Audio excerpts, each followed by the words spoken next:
Hello everyone and welcome to our webinar. My name is Bekam and I will be your moderator for today's event. We are excited to see so many participants joining us from across the globe. This webinar is an opportunity for us to come together and share our knowledge, experiences and insights on how to start and scale up cannabis businesses. You can share your questions and suggestions in the chat section. We will address them and discuss towards the end of the webinar. So I would like to begin by introducing our esteemed speakers for today's session. First, we have Brandon Davis, CEO of Roll Up Cannabis.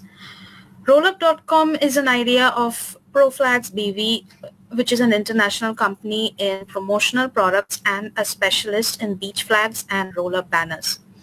Rollup.com is innovative and offers customers the widest and best choice in roll-ups at low prices, excellent quality and super fast delivery.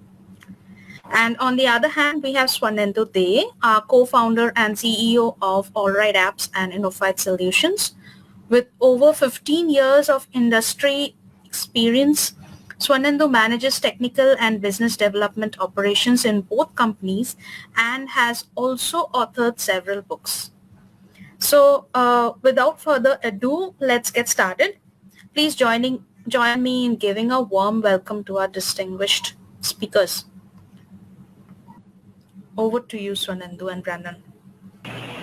Thank you so much, Beckham, for the warm introduction. Hello, everyone. Glad to have all of you with us today. Hi, Brandon. Hey, it's Morning. How's it going? Everything is doing good. Thank you so much for joining us in today's webinar. So today, as Beckham has already mentioned, that we are going to get started with our webinar topics around starting and scaling up cannabis businesses, right? So, Brandon, before we start, let me just share my screen. Did we lose Morning? Yes, we can get started. So thank you so much. I hope the screen is visible to all of you. Brandon, can you see my screen?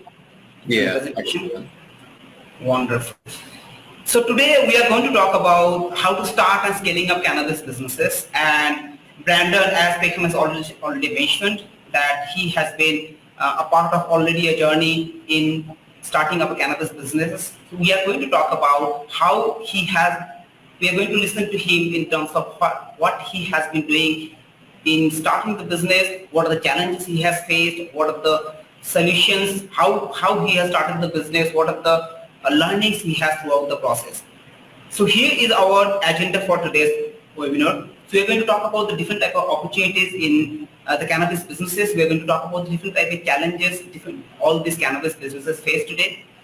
We'll look into a different types of capabilities in starting up and what are the steps that we need to take in starting up the journey. We also need to see all the businesses who are already into cannabis industry or have already started their company, how they can scale up to the next level. And there are certain resources that we have planned to share with all of you.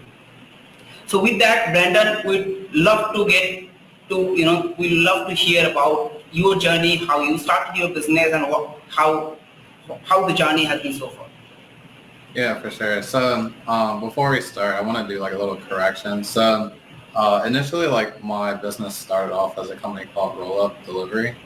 And it wasn't a business for like roll-up banners and stuff like that. It was actually like a online e-commerce web hosting service, as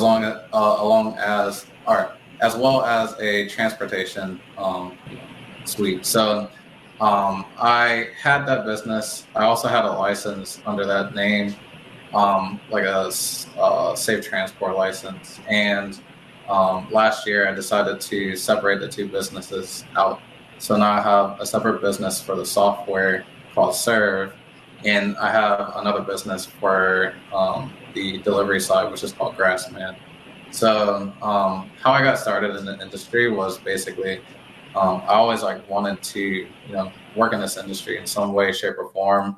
I reached out to someone that I knew who owned a dispensary, and I was asking him for mentorship. And one of the things that he told me was, if you want to do this, you should do it with something that kind of matches like your existing background in some way, shape, or fashion. So, I mean, by trade, I'm actually like an electrical engineer, and on the day to day, most of my job just evolves around,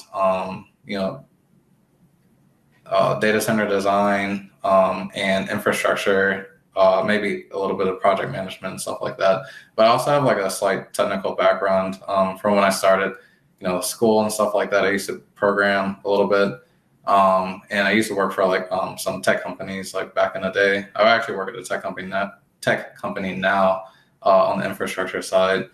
But from there, I kind of just reached out to him on a weekly basis, and he kind of just helped guide me into what I'm doing now, which is the transportation side. So with that, I'm running Serve, which is a online e-commerce platform and logistics software. And I also have a, Grassman, which is the B2B side for licensed cannabis companies. And I'm just like looking to scale that.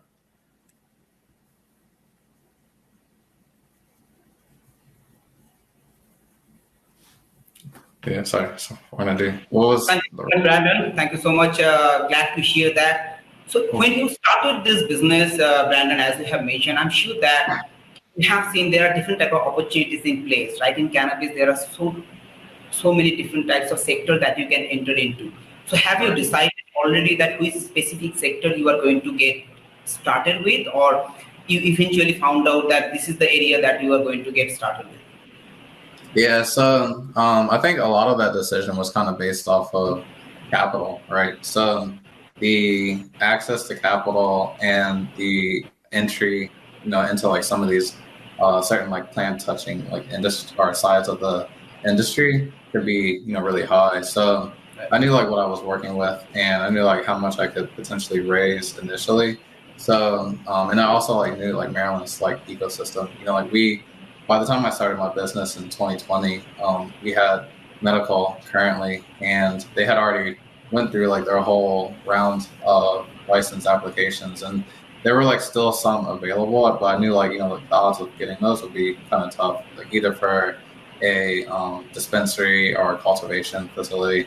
And also like with cultivation, I don't know anything about horticulture or anything like that. So I knew I wasn't going to try to get into that. I never like grown cannabis before, so I've only used it, and I only like know about certain like profiles and stuff like that. So I wasn't trying to get into the growing or cultivation side.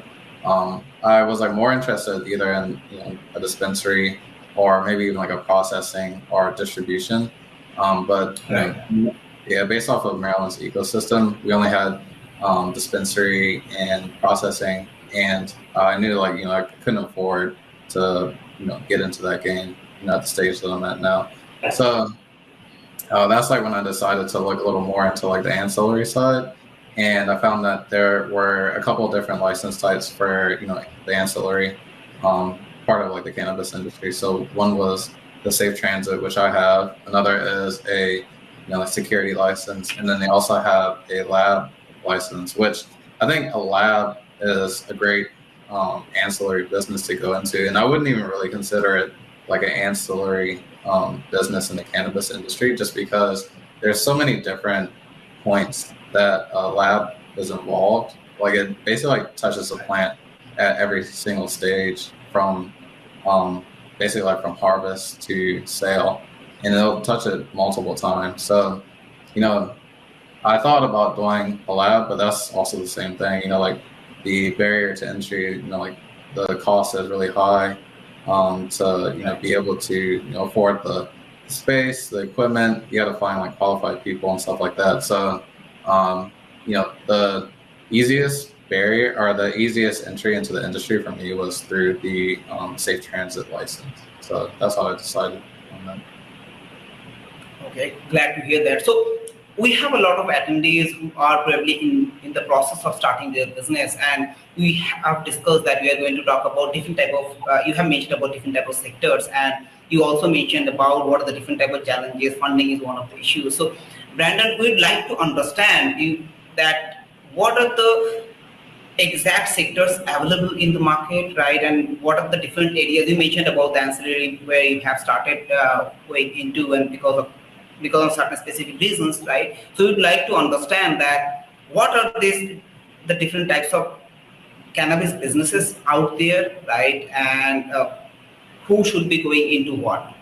Right. Yeah. So if you look at like the screen, the first two items, plant touching and ancillary, those are both license holding businesses. So plant touching would be cultivation, of course, dispensary, processing, distribution, and then I think like labs is also kind of included in that.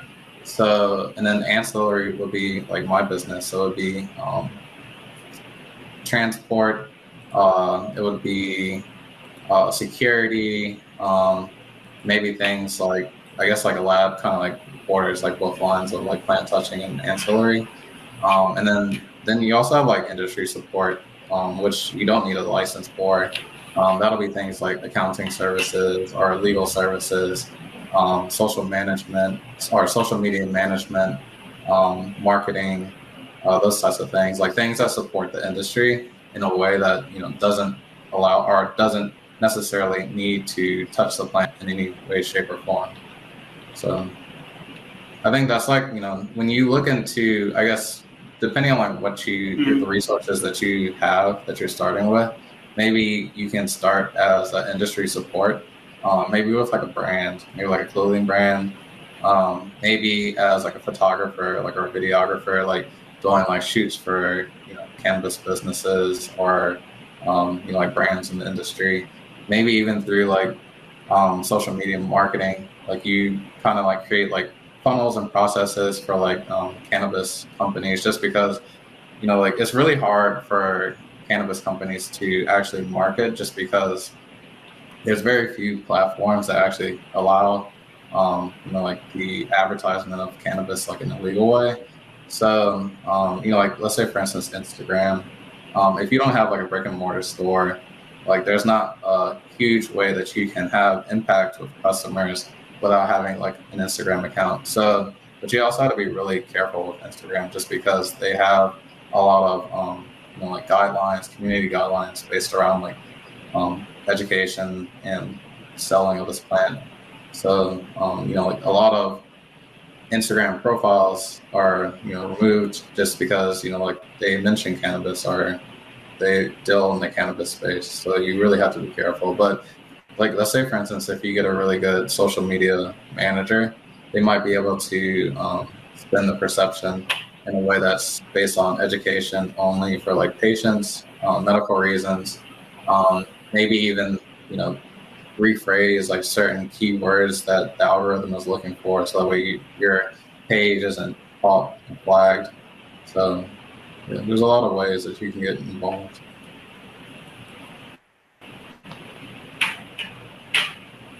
Exactly. As you mentioned about different type of challenges already out there, we are going to go into it in more detail, specifically about the marketing and advertisement part of it. And then, as mentioned about the plant touching, we would like to understand the plant touching. There are different types of businesses. Have you tried out, or did you see that any of these businesses, specifically apart from dispensary, that are dealing with, in terms of the success rate, in terms of the failure rate?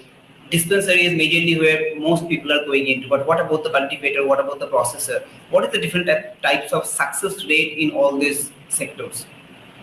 I would say I'm kind of like on the outside looking in of like the actual plant touching industry, but I would say like when you look at this list, cultivation is like the riskiest, just because one, there's no insurance for that space, and two, you're dealing with like an actual crop, like a product. So say for instance, like you're growing like this crop for like 3 or 4 months, and at the end of the process, like who knows, maybe there's like a facility fire, or maybe like you have like cross contamination with like insects, or like, I don't know, like some type of like pesticide or something like that, maybe your whole crop might be lost. Like the risk for cultivation is a lot higher than, like dispensaries or processors and laboratories and stuff like that. But I mean, I would say like the other pain point for like these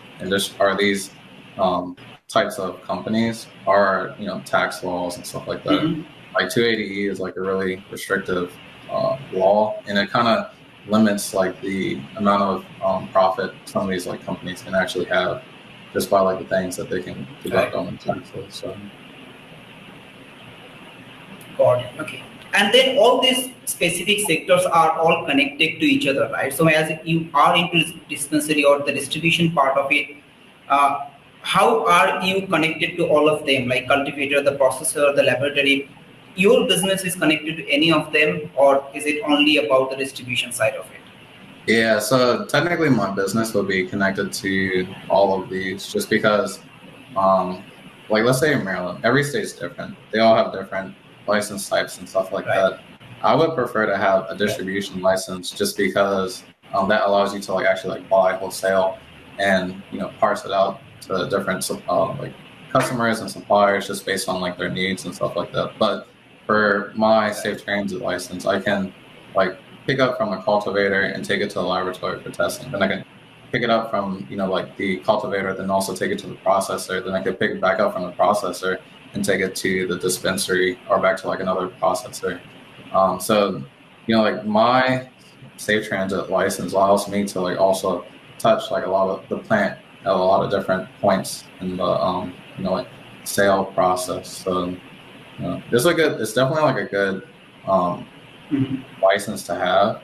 I would also say that like Maryland just went recreational, so we just voted.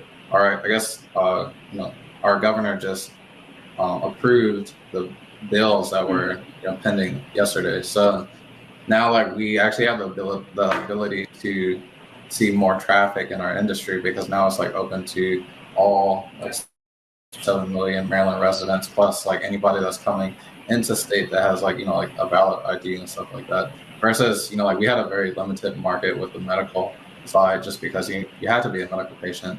And when you look at those numbers, like initially it was growing pretty fast, but between I would say the past 2 years, like the growth definitely like started to slow down. So we're kind of like about to reach like a phase like of Maryland's like cannabis ecosystem where it's like now it's going to be like almost like exponential growth. So a lot of the companies are kind of trying to ramp up for that in anticipation. Right. Okay. And we'd also like to understand that in ancillary, what are the different type of business opportunities there?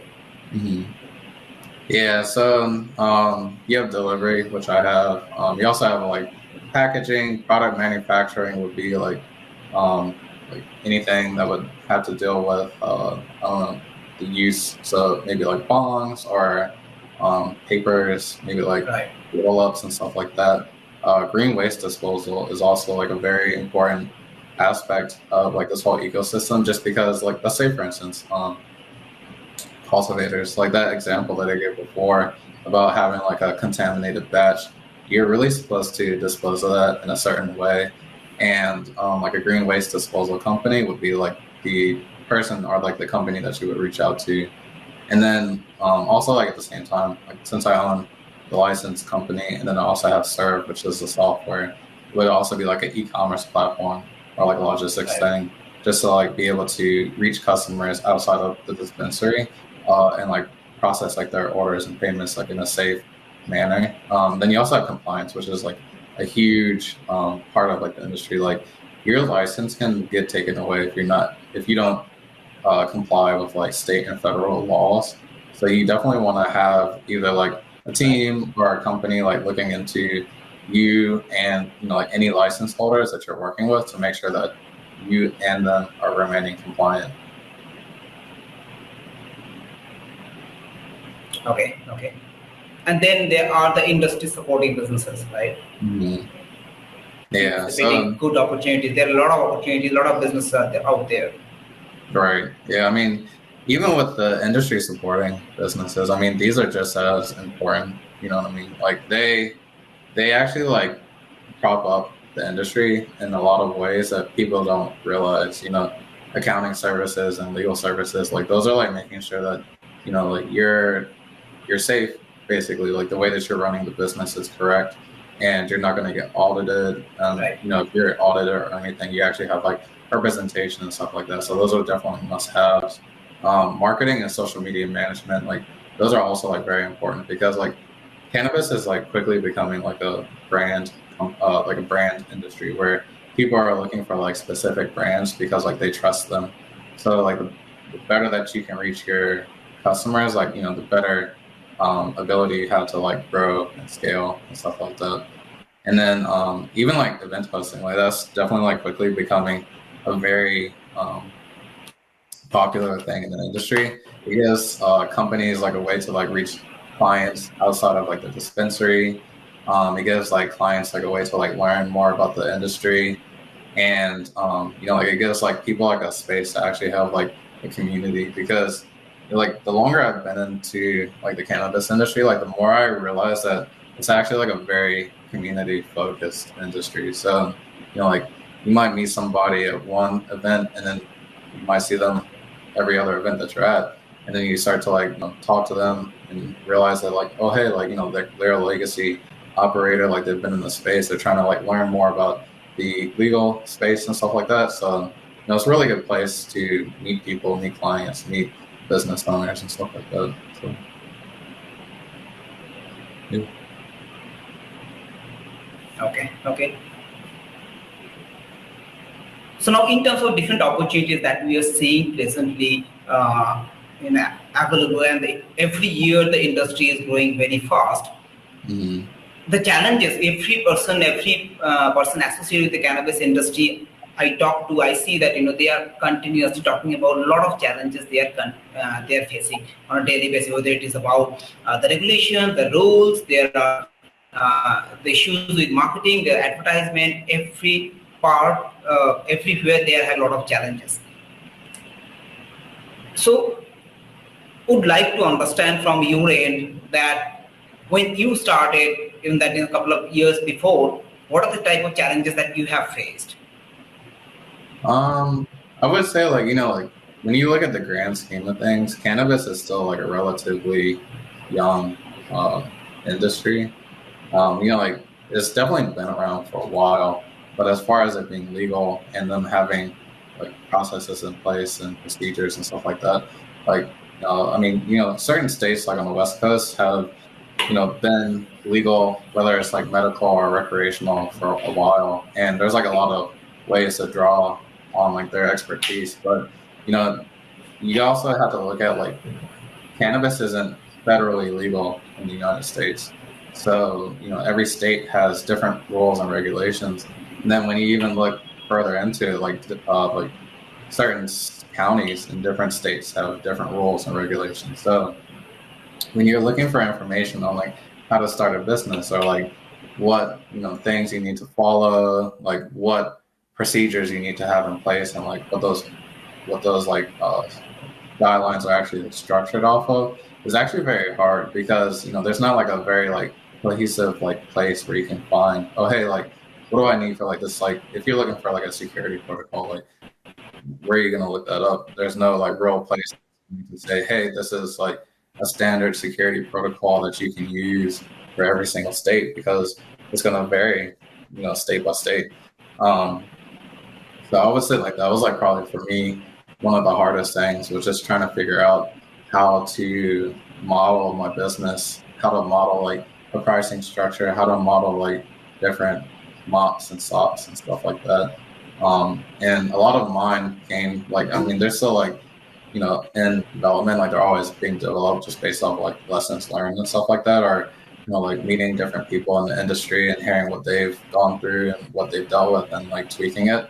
But, like you kind of have to like just find a resource and start with it. So a lot of like my beginning phases of like my business were based off of a lot of California rules and regulations, just because I knew like, they're a recreational state. Maryland was just medical at the time.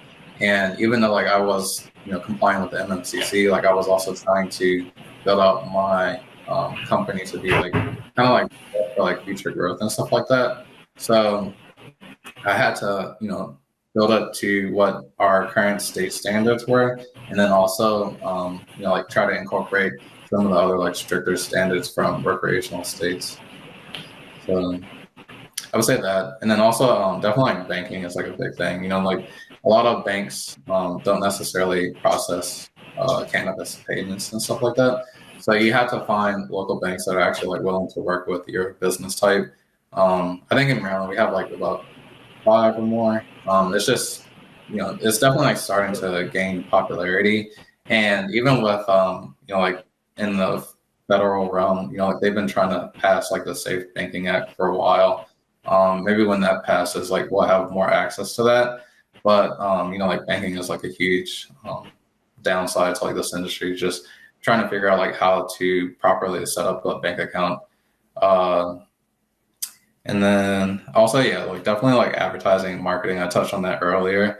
Like when I first started my Instagram account, that's for me, like I don't have a physical location. So that was like the only way that I could actually interact with any potential customers or companies. And, when I first started, I had about 10 Instagram accounts get deactivated just because I wasn't necessarily like phrasing them right or setting it up correctly in order to like basically like protect myself as a cannabis company.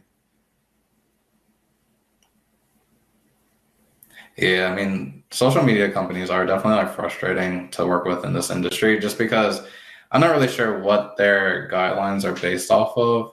It could be, like they're basing off of like the federal, like I don't know, like side of this industry where it's like, hey, this isn't like a legal drug in the States, so we're not going to actively allow, like representation on our platforms for that type of stuff. I know like recently, I think Twitter was able to like allow like, I don't know, cannabis marketing or cannabis accounts and stuff like that. So, and also like LinkedIn is very like lax, it seems like on that type of stuff. So, those are good resources for the social media. I would say also, I mean, Instagram seems like it's starting to become more lax on cannabis. Especially like following like Twitter's like lead.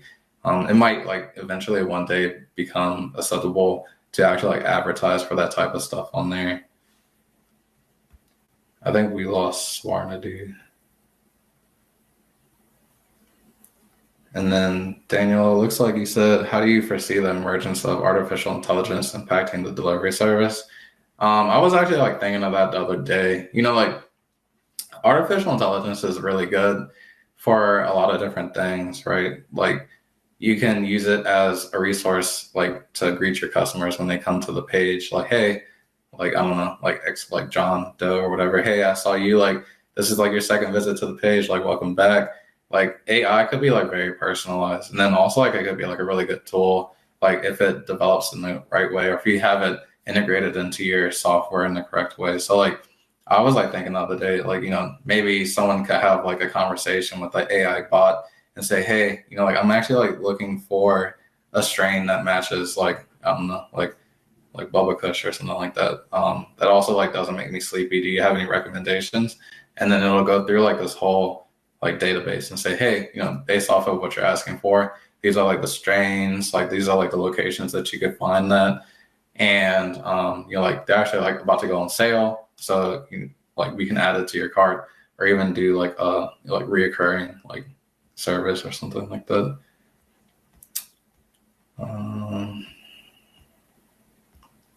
And then saying quick, I'm gonna go ahead and say like the website to the safe transit licensing, it varies like state by state, but like in order for me to apply for my safe transit license, I actually just went directly to the NMCC's website, which is the Cannabis Commission for Maryland. And I think that actually might be going away because with our state recreational legalization, they're actually kind of like getting merged, I'm pretty sure, into that alcohol and beverage commission. So it's going to be like an alcohol, beverage, and cannabis commission all in one. So I'm not really sure after a certain amount of time where that information will be. But definitely like check out your state resources.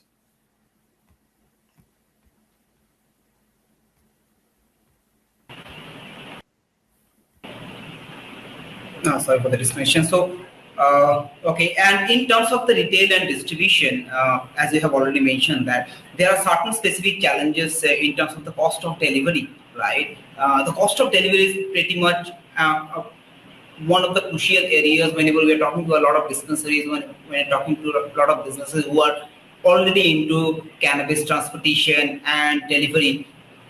Uh, have you seen that type of challenges come up where the transportation costs are pretty much huge, that increases the profit margin decreases significantly because of all the challenges associated with transportation and delivery? Well, I mean, I would say like you can't technically use like postal services or anything for cannabis delivery. You have to use like licensed like third party services. And I think like I've seen like some things like in the media about maybe like certain like small amounts of product being able to move across state lines, like bordering states. But I don't really think that's like been fully approved yet. Like I think I would love for there to be interstate commerce just because I feel like that opens up like the industries to so many different options. Like, you know, we have really good flower here in Maryland, but you know, I've traveled to a lot of different states and I've tried a lot of different products in different states, and like I've had my favorites from different places, and if I could access that in my home state without being able to like, or without having to travel there, that would be amazing. And then also like, you know, like there's like certain products or certain types of products that you can't really necessarily get just because of regulations. Like I know like some states might not allow like certain types of edibles or drinkables and stuff like that. And you know, like when you open up interstate commerce, it actually like opens it all also up to like a lot of market competition. So like prices might get lower. It opens it up to like a lot of like ingenuity. So you can get like products that are like actually like really cool that you know you can't really get in your home state and stuff like that. So I would love for interstate commerce to be a thing. But as far as like what I see now, like I mean, you know, like there's like a certain cost associated with it because you have, you know, like a driver, a fee for your employee, you have a fee for your car insurance, you have a fee for your actual car maintenance or your car note. Then you also have like bonding. So like if anything ever happens like while you're in possession of like the other company's product, you know, like you're liable for that. So you need like some type of bonding and insurance to be able to cover that in an emergency. So like there is definitely like a cost to it, but that's all like built into like the margins that you create. I would say like, you know, when like in Maryland, when the industry opens up recreational fully, it's definitely going to be a lot better because like the volume is going to increase. So I would say like with delivery by itself, it's definitely like a volume based business. So you know, like you have to be really tight on your margins just because you don't really want to eat too much into like the plant touching industry or the plant touching industry's margins. And then also you got to keep it affordable for your customers. So you know, like the more that you can do in margin, like the more you can grow and scale and stuff like that. Right. And then in terms of the customer acquisition, as you are already mentioning, that all these different type of platforms, they are still blocking, right? So we work with all these companies and we find that they are having issues in marketing and advertising their products. We are having issues reaching out to our customers who are already into the customer in the cannabis and marijuana businesses. The reason being there are challenges in terms of, you know, bringing ourselves in Instagram, Facebook, Google, right? All of them are blocking, not allowing us to do the advertisement. There are only couple of places where we can probably reach out to the relevant customers. Other than that, there are still so many places where we are not able to do enough marketing, right? So have you seen that? What do you think that, how the best way all these businesses can do their marketing, their advertisement? I mean, I would say like having like in my own perspective, it seems like the best way to do it is maybe in person, like at a cannabis event or at like a Right. farmer's market, just doing like local outreach because like, let's say for instance, like I know like a lot of brands do advertise online. They definitely have a online presence, and that's like a great way to like get customers in the stores. But when you show up to like an industry event or something like local, it actually gives like like it gives your company like a personal touch that patients and potential customers are actually looking for, like, oh hey, this is like a real company. And like it's really interesting because when I first got into the industry, I kind of equated cannabis almost to alcohol. And when you look at alcohol, I mean, some brands might do product tastings at a wine store and stuff like that, but you don't ever really see, or I guess like now you do see some like alcohol-based events, but they have like whole Right. places for alcohol. Alcohol is in grocery stores or bars and like hotels, like it's in your like mini fridge. Like we're so alcohol is like so ingrained into our like environment in our lives that like advertising for it is almost like kind of like second nature. Like I don't watch a lot of TV anymore, but you don't really see like a lot of alcohol commercials just because like they have like so many different other avenues to do that. So like I would say like, in my mind, when I think about cannabis marketing, I think about like one of the really good cannabis marketing companies, which is Cookies. Like they did it in a way that's not necessarily based on cannabis. They did it through the clothing line, and their clothing line, like you see people that don't even smoke wearing Cookies clothes, and that's like a great way to get your brand and your name out there. So I would say like if you like start like looking for like unique opportunities like that, maybe like different products that aren't necessarily like tied into cannabis, but can also be like like a like representation of your business and your brand and your products and stuff like that. I would say like if you can like find some way to market that way, that's probably like the best way to do it. True. So with all these challenges that are already there, let us jump in to see how you can start up a business. We'll quickly just go through all the different prerequisites of starting a cannabis retail business. We are going to majorly focus on the retail and the distribution part of it because that is where Brandon has maximum experience in.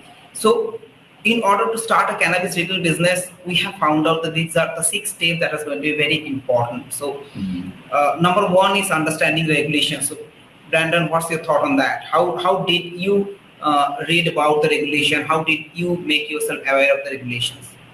Yeah, I mean, I would say like it's probably like the most important when you're starting a business is just to like understand like your state and then even like federal regulations. The way I did it was I basically took like whatever like their latest documents were, and I went like line by line, and I basically like filtered out everything that was dealing with like the delivery side of the industry. So anything that had to do with like limits or hours or like the amount of product that you can move, like what you can actually do with the license, like you need to have like all of that stuff like on hand just in case like you get called out for it, because they actually do review like certain complaints or parts of your business, and if you're deemed to be like out of compliance, you can get your license taken away.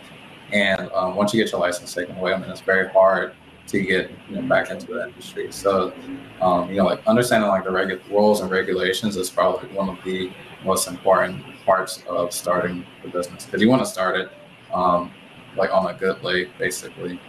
And then hiring experienced legal counsel, that's also really important, because like let's say for instance like my legal counsel is really tied into the cannabis industry, so he has like a lot of connections with certain other companies in the industry where it could be really beneficial for you when he makes like introductions. And then building relationships with regulators, I would say like that's also important.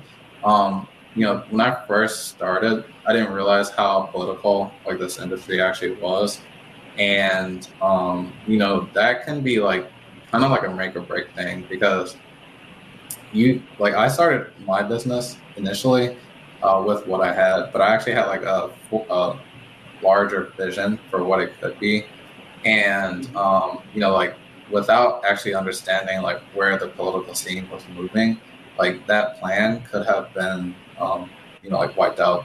And, like for me, like luckily, like my state has, listened to like some of like, the lobbyist requests and like, like when when they create bills, like you're allowed to either show up in person or submit like a written testimonial to, speak your mind on the issue. And like what I did personally was I kind of wrote a whole guideline to what, social equity could look like. I wrote out like a couple different license types, like what the licensing fee should look like. And I submitted it to the bill sponsor. And luckily, like, I'm not going to say like that I was like the major driving force in getting like the license that I wanted approved, but the license that I wanted to go into was added into like the Maryland cannabis ecosystem. So understanding like what the political scene looks like in your state is extremely important. And then, yeah, developing SOPs, that's also really important because that comes into play when you're actually applying for a license, but also when you're renewing your license. So I just renewed my license in February, and like even though like I already had a license, they still ask for all of that stuff. So you want to keep it updated. You definitely want to keep it like on hand, just because like you never really know like when they're going to ask for that. If they do like an inspection or something like that. Investing in technology is definitely like a great recommendation because, like I work for a tech company, and what I see like kind of like as the trend in the industry is like not necessarily having employees. Like a lot of tech companies do like a lot of their work with contractors. So if you have like a vision, like I'm a solopreneur, so most of the work is kind of like based off of me and me alone. But along with that, I also have, you guys as my developer team, or I have like legal counsel that can like, keep me abroad of like any type of compliance issues that pop up, like and stuff like that. So I would say like, like the more that you can outsource like the work, the better.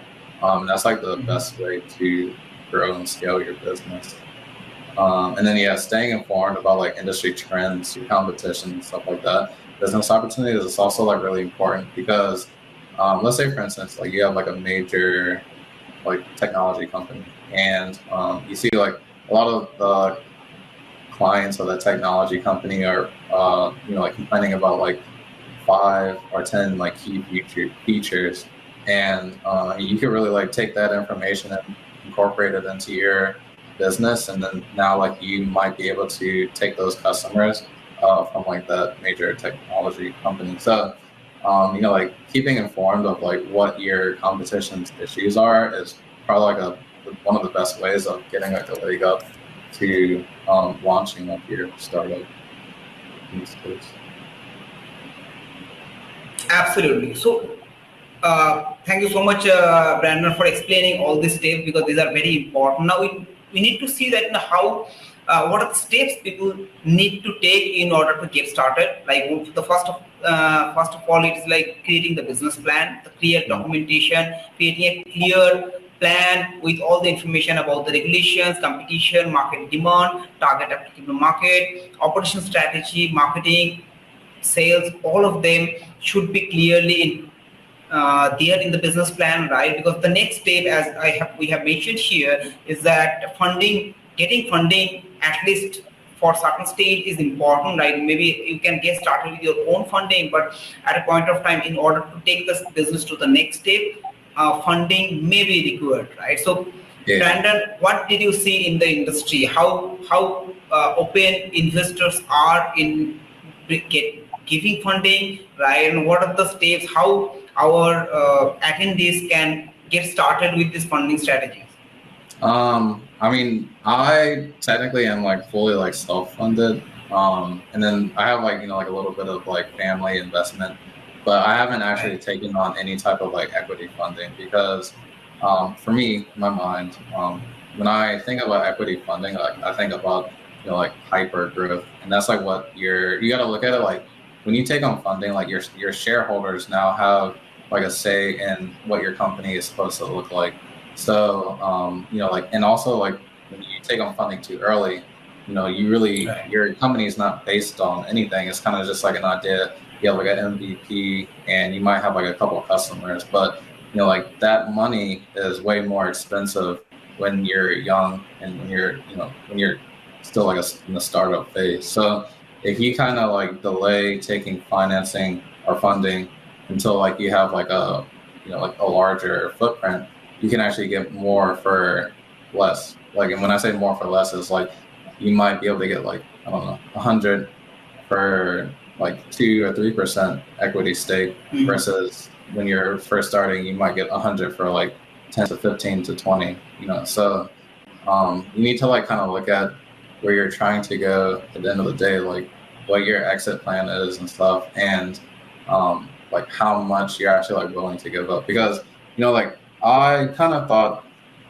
I could run my business without giving up any equity, but I really kind of now like that I'm actually like in it, I know that that's not necessarily possible, and I need to scale eventually, and I know like the only way to actually scale is to take funding from somewhere.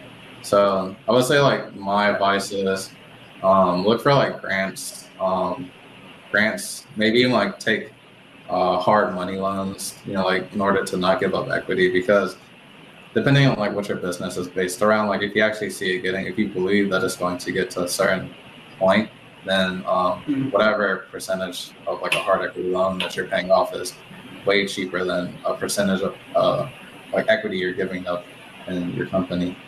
So I would say like definitely like be careful in the startup phases when it comes to money. Like it's nice, like getting like an influx of like 100 or 200 grand. Like, I mean, of course you could definitely do a lot with it, but I mean, at the end of the day, like what does that even come with? That's like, you're kind of like tethered to something that's reliant on you and your company doing really well. And also, I guess, like, what does your market look like? I mean, do you have full access to everybody? Like, I mean, the medical market was very limited. Like, I think we had 150 or 160,000 patients.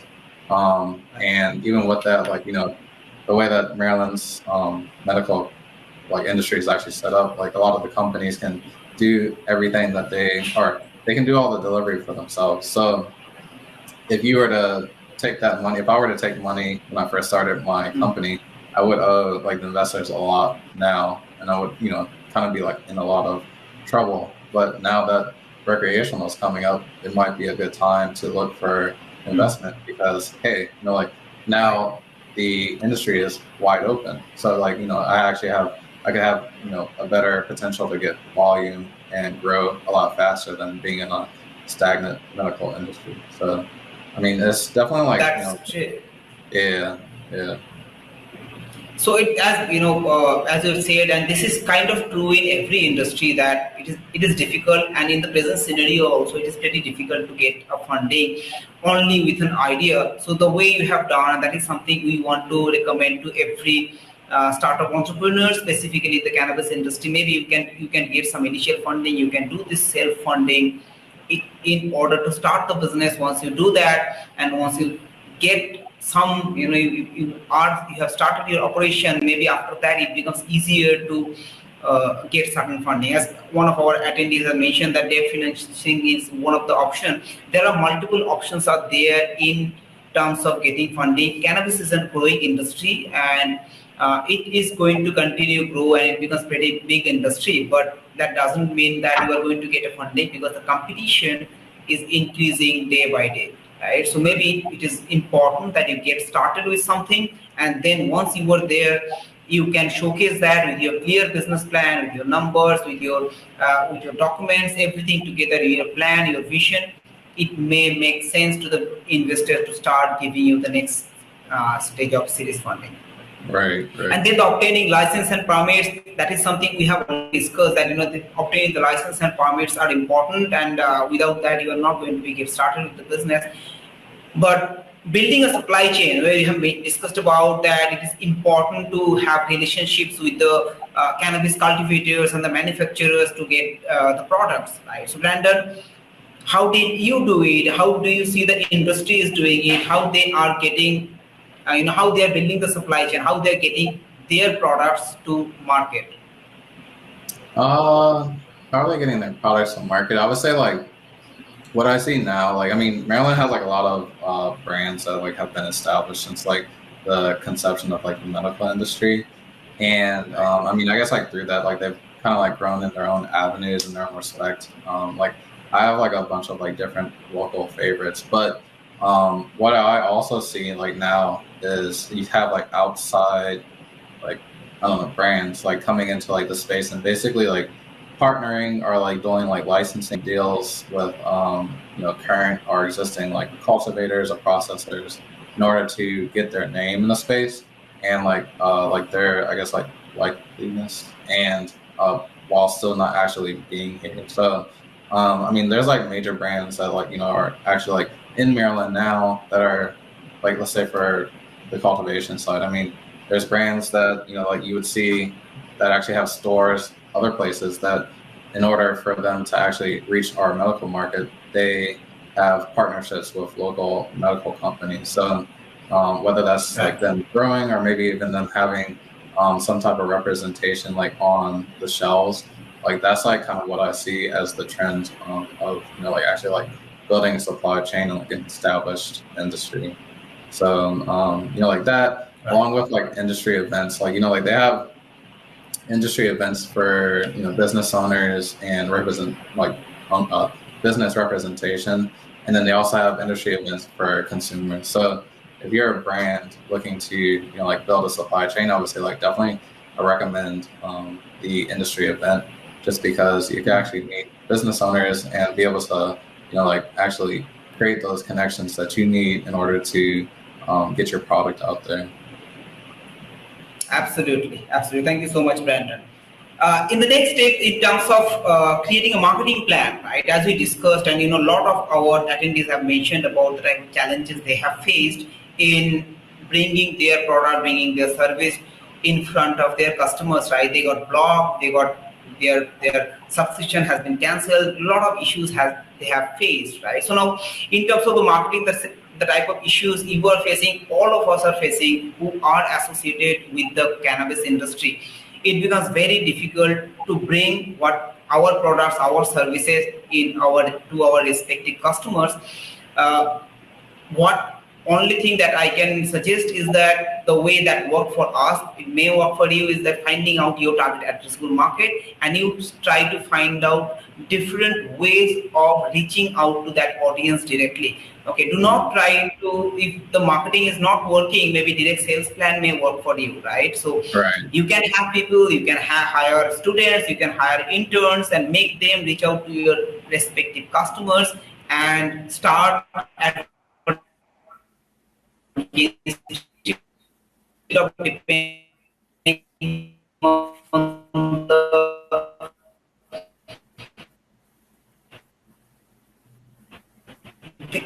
instead of depending on the digital. I think we might be losing you.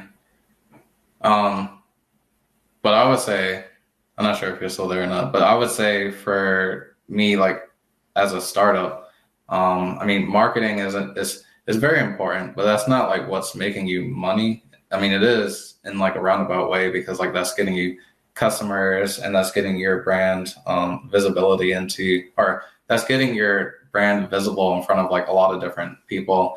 But that's not what you're getting paid for. You're not getting paid to market. So I would say like if you don't have like an in-house marketing team, like that's definitely like something that you should outsource for sure.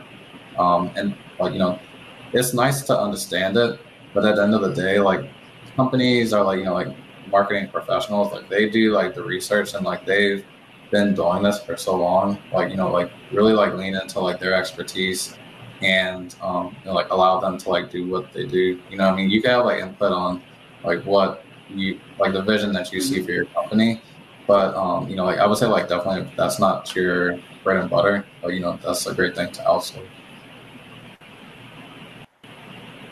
Absolutely. And apart from that, there are the security measures and hiring and training your employees. Those are going to be your starting point. And even when you are going to start your business, you have to start looking into it as it is related to any inventory-based business. In the next step, we are going to see how all the businesses who are already into cannabis industry, how they can scale up to the next step, how they can grow their business. Now, that is how we are going to get started with. I think that having an online presence is important time because people are more.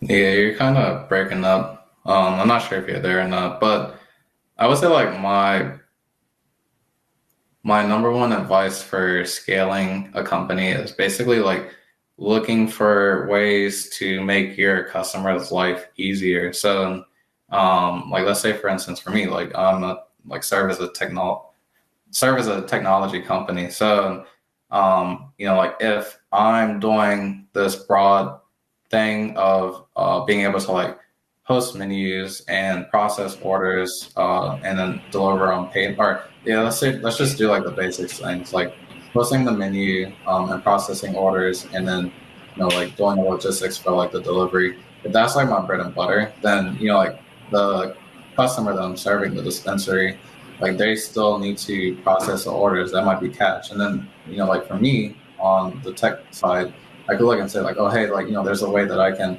actually integrate like an API to like a payment processor. So you kind of look for like issues like to serve your customers better and kind of like use that to like scale your business. So like the more that you can offer without deviating from like your core mission as a business, like is I would say like the best way to scale your business. Right.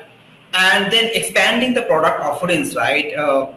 In a lot of cases, we have seen the businesses, they have their own products, but we also see that all these businesses can partner with similar dispensaries or similar businesses in the market and display their products together or sell their products. Right. In terms of opening new locations, right? So now all these dispensaries, scaling up business, right? Opening locations.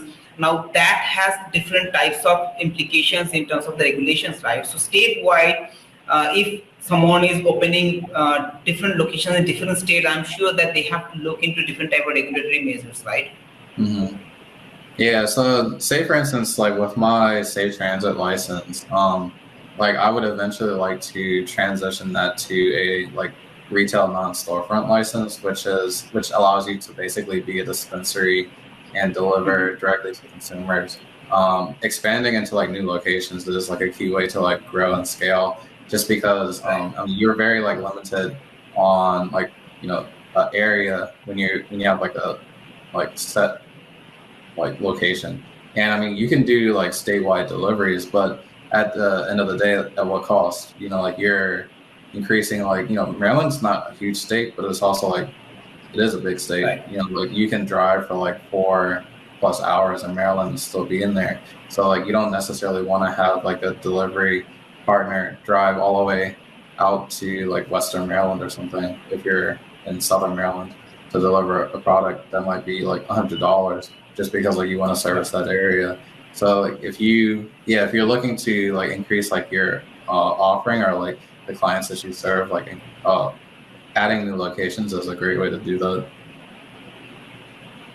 Absolutely. And then there are ways of leveraging technology and developing loyalty programs, right? So whoever is into e-commerce, right, loyalty program is very much common, right? So different ways you can increase, you can grow your business, you can bring more customers into it, right? So the way developing, having a loyalty program can help businesses is by retaining the existing customers or attracting the new ones, and then by offering rewards and incentives to get repeat businesses or increase the customer retention and sales. So having a good loyalty program is going to be important. Mm-hmm. improving Yeah, customer experience. Yes, yes. yeah, I was gonna say like incentives are like a great way to actually gain like loyal customers. Like like I think I was listening to this podcast by Grant Cardone, and I think what he was like saying was like like after like the third time like somebody shops with you, they're basically like a customer for Right. life. So if you I guess like increasingly or if your incentives increase like over like a period of time to keep like somebody coming back, then like after a certain while, like you won't have to actually like necessarily pay as much attention to that customer because like they're kind of already locked into like being like your customer for like a while. Like I know like one of the incentives that have been like coming into like Maryland, especially like lately, which I think is really cool, is some brands will say like, hey, if you go to like this dispensary like over like a certain period of time, like between like these dates, like and you buy like a certain amount of our products, you'll be entered into like a raffle to come see like our facility. And that's like a huge incentive for like a lot of people because like that's something that people don't see that aren't in the cannabis industry, like is to the ability to be able to tour like a grow facility or tour like a processing plant. Like they like to have that connection to like the product that they're consuming. So being able to like see that firsthand is like an amazing opportunity. And I know like a lot of companies out here are starting to like use that for sure. So I mean, there's definitely like a lot of ways, like loyalty programs, like you purchase so much or however much product and you get like a percentage off, or you get like a like penny like eighth or something like that. Like adding like incentive for like someone to keep coming back is a great way to gain customers. And then like definitely increasing their loyalty presence. Absolutely, and that also includes that how that is going to be improving the customer experience, right? All the e-commerce applications, app or websites we are experienced using, right? They are all personalizing the customer experience, right? And that shows how it is important.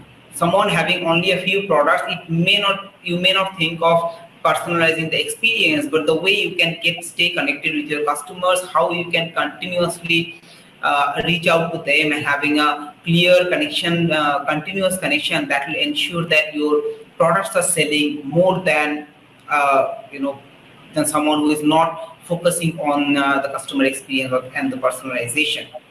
So in the next step, we are going to talk about majorly the operational part. We are going to look into how the businesses who are already into operations, they can improve by their inventory management, how they can improve their delivery management. The businesses who are already into retail and distribution, how they can improve their operations, we are going to talk about it. Now, improving operation efficiency, there are a few ways. How major businesses, the top businesses are doing it, and we have done a lot of research around it, and we have done interviews of some of these business owners as well, and we have found out that these are a few areas where cannabis businesses who are associated with the transportation, who are associated with the delivery, they are utilizing this certain smart technology and advanced technology, right? Like utilizing route optimization. All these top delivery businesses like Uber Eats or similar type of delivery businesses, they are having this route optimization capabilities. What it does is it optimizes the delivery routes that can significantly reduce the cost of delivery, right? So there are software, there are APIs, these top delivery companies are using that can create a most efficient delivery routes. It is not just depending on the maps. They can, based on different type of factors such as traffic, distance, delivery volume, and certain algorithm that ensures the cost of delivery is less.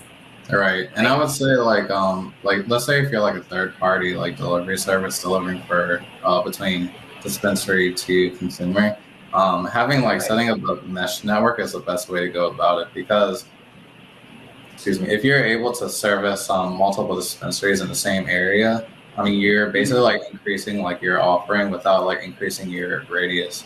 So I would say like if you're trying to like look for like increasing utilization, increasing like local presence is probably like the best way to do that. Absolutely. And then there are certain ways of all this technology can help you, like the businesses that we are working with in the cannabis industry, the different type of companies, they want their vehicles to be having automatic vehicle maintenance and different type of telematics capabilities installed, right? So automatic vehicle maintenance that helps you taking care of your vehicle the way manually it is done. Now all these vehicle maintenance are taken care of by the software and different types of hardwares, right? So Right. that improves the operational efficiency. The same way fuel efficiency meter is there, right? So there are hardwares installed, right, that can immediately start provide a lot of information around how to improve fuel, right? How to reduce the cost of delivery. So we have touched upon the cost of delivery and fuel efficiency is one of them. And implementing the different type of driving practices or having a fuel efficient vehicles. These Right. are few areas how a business associated with e-commerce, retail and delivery can improve fuel efficiency. Right. Yeah. I mean, especially like if you're limited, so like if you're limited by certain things in order to like get profit, like maybe like tax laws or whatever, and you're not necessarily able to scale, like looking at like a way to become more efficient as a company is probably like the best way to like increase like your earning potential. Absolutely. And then there are driver training or on-demand delivery platforms, right? There are third-party delivery platforms that companies, the people who are already into cannabis delivery, they can start using all these third-party delivery platforms in order to deliver their products, as well as have an automated inventory management system that is important. Rather than doing it manually, it is important to have an automated inventory management system that can help track and manage inventory in real time. Right. So, Brandon, when we work together, we have developed this system, right? This complete e-commerce system where the vendors can add their product. There can be an inventory system, including there is a delivery management system. So, how do you think a complete integrated system from the customer presence to delivering a product will be helpful in starting and scaling up the business? Like I would say like if you're I have like kind of like mixed views on it, right? Like so if you're focused on being a delivery partner, I think it would be best to maybe like get hosted on a platform so that way you're not like a delivery company and a technical company.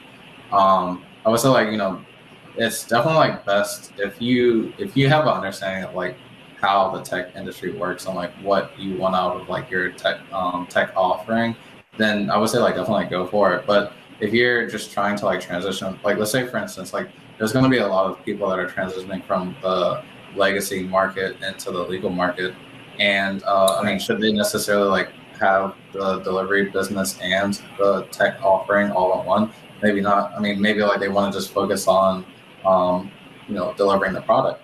And partnering with like an existing operator is probably like the best way to do that, or existing delivery platform might be the best way to do that. So I think like having that as like a way to like increase like your or increase like visibility, increase like efficiency in your company is a great way to go. But owning that as like a business owner might not be like the best for everybody. Absolutely. So companies who are already into a customer-facing business, right, they may need this e-commerce presence, right? And in order to manage everything, in order to improve the operational efficiency, in order to reduce the manual tasks, as you start scaling up, it is important that you start investing in having an end-to-end system that can help you track everything real time, right? So there are a few ways all these top cannabis companies are utilizing technologies like having customer-facing e-commerce websites and apps. They are having integrated fleet management systems so that all their fleets and delivery and together, all these things are tracked at one place. So that comes up with the delivery management and app-based delivery tracking. There are on-demand deliveries, so customers can directly order and get their items delivered just the way we do it, get it via Uber Eats. And then there are POS and paperless operations and automatic payment processing just to ensure that the whole process is taken care of without any cash. All right. So we have given certain examples that how all these businesses are doing it with their customer-facing websites and apps. This is how the integrated feed delivery management system looks like to take care of everything via tracking. And then there are the delivery applications. So on the left side, you can see the customer application, how they can order for products, right? And on the right hand side, you can see the delivery agent application, how all these delivery agents can have complete tracking of the order from start to end. So all these different type of technologies are going to be helpful once you are starting the business and you want to go to the next steps. Now, in terms of the latest technology, the AI and IoT smart technology, though in the era of chat GPT, all the smart technologies are coming up nowadays. We have already talked about the smart route optimization, right? That is going to be helpful in ensuring the routes are, the cost of delivery is less, right? There are real-time monitoring available, right? All these IoT hardware that can be installed in the devices in the vehicles in order to provide the real-time data. There are now GPS and RFID based product tracking that has been started. A lot of companies are already doing that. So how RFID is done, there are a lot of companies already working into it that attach RFID tag to track products as they move through the warehouse and during the transportation. These tags can be read by the RFID readers, which transmit data to the central system of the dashboard in the real time. And also there are IoT sensors are coming up in the cannabis industry that can be used to track environmental conditions like temperature, humidity, light exposure, which can be critical in maintaining the quality and the safety of the cannabis products. There are conversational AI, bot-based customer support. I'm sure that a lot of us are seeing that, and maybe a lot of e-commerce companies are already utilizing that. There are chatbot-based systems that can help reduce the manual communication. Right? So there are a lot of chatbot-based systems coming up that can help you search for a particular product, that can help you with personalization, that can help you with ordering a product, even take you to the next step, at least the end of the process by hand holding you to finish it up without having a single manual intervention. So these type of capabilities are coming up. Brandon, I'm sure that you have seen these chatbots are pretty common nowadays. What's your thought on this? How do you think that cannabis businesses or the e-commerce can use such capabilities? I mean, I think it's like a really good thing to utilize. It definitely can support your business. It could definitely lead to like more leads and more like follow through with sales and stuff like that. Maybe even like higher like cart additions. So I mean, I would say like definitely like it's something to look into. I think to me there's like certain things that are like fads. Like a lot of companies like look to like basically like jump on trends. But when you see like companies pour like hundreds of millions of dollars, even though like they have like the resources to do it, they're doing that for a reason, because like they actually like see that this is like the future, or this is a trend that's here to stay. And it's like starting to like AI is starting to become integrated into like most people's like everyday life. I mean, sooner or later that's going to be like something that we use for more things that we can even understand now. So like getting in early and using like AI for like the right reasons can definitely like boost your growth in your company. So I think it's important. Absolutely. And then there are all these different type of transportation technologies are coming up where the AI and IoT are being used. Like we have mentioned about this predictive fleet maintenance that uses the real-time data from sensors installed in all these vehicles to predict when maintenance will be required. Right? So by detecting issues early, businesses can perform maintenance before problems become more serious or costly. Right? There are condition-based monitoring, right? There are issues with brakes, there are issues with tires, engines are going to be automatically notified, right? And we are already working with a lot of companies who are in need of such systems. So whenever at a point of time cannabis transport businesses, they start becoming bigger, they are going to see needs of such system which can drastically reduce their operational cost. Smart telematics is one of them, right? Smart telematics can help identify unsafe driving practices and provide data for driver training and coaching to improve safety and reduce maintenance costs, right? It can help you in fuel management, it can help you in maintenance monitoring, compliance setup. And then there are integrated data analytics. As we are talking about this integrated system, it is important to have a complete system in place where starting from customer's journey to end of the operation, everything can be taken care of by a single system. It is important to have this system, and that can provide you integrated advanced data analytics that is going to be helpful in helping you in coming up with data-driven decisions, right? So data analytics, the smart data analytics tools can help all the dispensaries to analyze sales data, customer behavior, and market trends, right? So things may not be very much useful as you're starting a business, but these are going to be crucial as you start going upwards, as you start growing, and you will see that how you want to now optimize your operations and how you can to reduce your cost and increase your revenue. Yeah. I mean, I think even in the beginning, like having like the data being collected is great, and you might not even be able to use it in the beginning phase, but the further you move along, when you're trying to grow and scale, having that available data from like when you started is like definitely like useful. Like I feel like data is probably one of the like biggest like commodities in the world right now. So the more data you actually have about how your company runs, like how your customers like what their buying habits look like, what your like drivers like habits look like. I mean, you can really like start to like tailor your business to become like really efficient. But yeah, it definitely takes time. Absolutely. So with that, we are almost at the end of the presentation, and there are a few questions I can see, Brandon, the team, our attendees have asked. One question I can see that will DoorDash and Uber Eats deliver cannabis? I don't think they are doing it, right? I mean, they are not into it at this point of time. What's your thought? I mean, not in America. I think like I heard something about them doing it for a store in Canada, but I'm not really like sure like what that looks like. And I guess like also like, you gotta look like Uber Eats is like that's a big company. So like you kind of like if you look at it like Uber Eats bought out Drizzly, which Drizzly kind of like spun off to like a company called Lantern. So I mean, do they deliver like directly? I mean, no, not necessarily, but I mean they might still have like a hand in the cannabis industry somehow,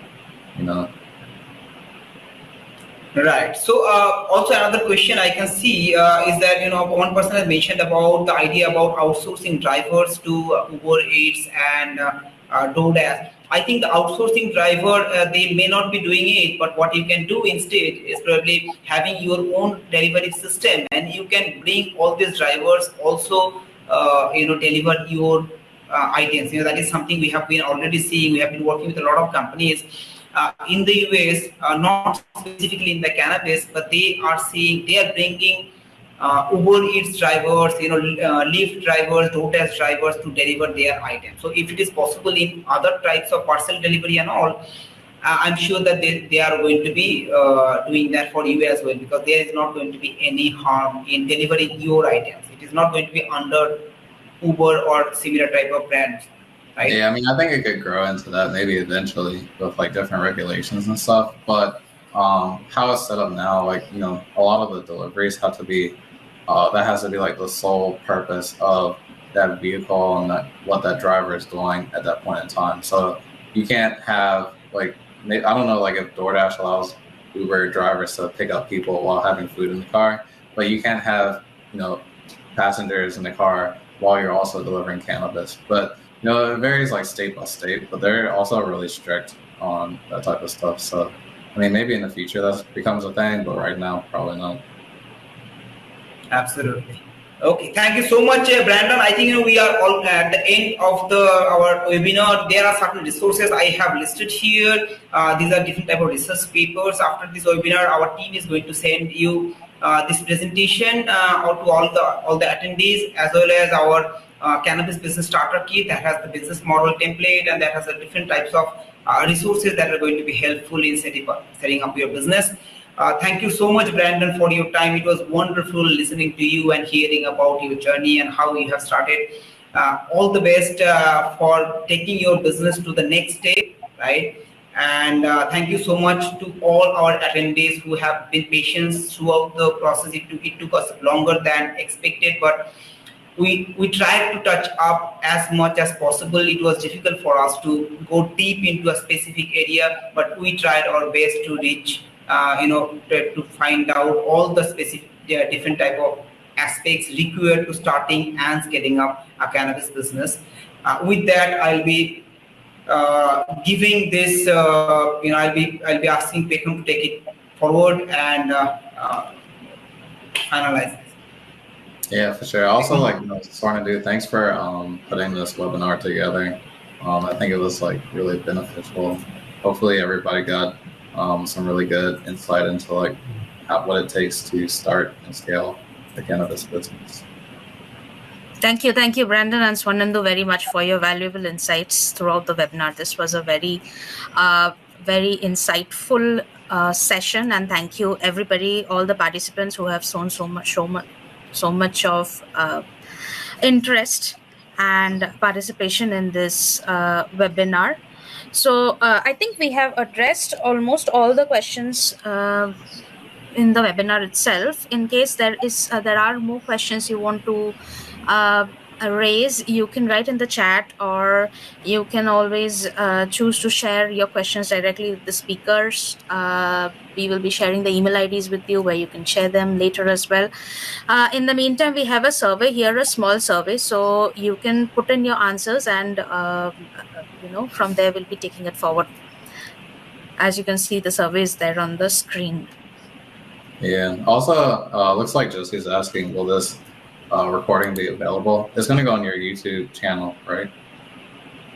Yeah, the recording will be sent to all the attendees over an email. Nice. Well, yeah, it was great, being a part of this. Thank you guys for putting it together. Thank you so much, Brandon. Thank you, everyone. Thank you so much for joining.